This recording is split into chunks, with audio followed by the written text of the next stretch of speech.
Kailangan iwatawat ka itong ilalagay. Magandang hapon po, Mang Yahweh. Magandang hapon po, Tita.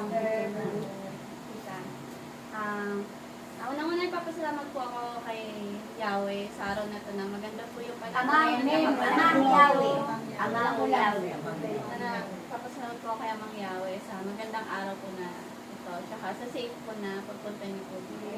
Pangalawa, nagpapasalamat po ako sa inyo po sa pagdalo sa 37 wedding anniversary nila ma'am.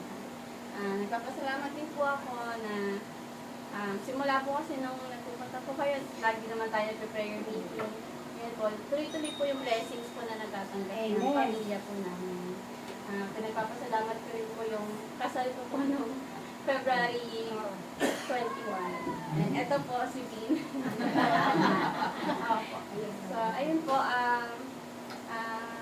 aalis na rin po kasi ako ngayong katapusan. Hindi ka dito mamaya. Hindi ka dito mamaya. Pati pinida niya to. Hindi, ba't ako naiiyak? Hindi, magpasalamat lang din ako kasi Tears of joy lang na may ano ka rin. thank you po. Tapos na agad. Okay lang.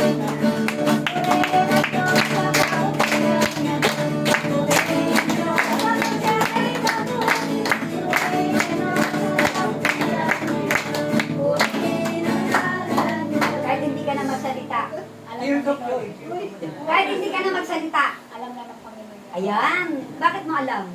Dahil ginagawa mo yun. Amen. Pero tayo, sabi natin, kaya tayo pumupunta sa gitna, magpasalamat kay Amang Yahweh. Dahil ito ang katotohanan na kailangan isigaw natin ang kanyang banal na pangalan. Amen. Amang Yahweh. Gagawa ba ng himala? Amen. Himala ba? Amen. Puro ba himala?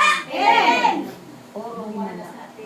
Wala silang sinaring na hindi himala. Pagpapala ba yun? Amen. Natahanan ito? Amen. Siyempre, kasunod ang pagpapala kay Sister Muli. Siyempre, ikaw dito ang ano sabi ni brother, provincial coordinator.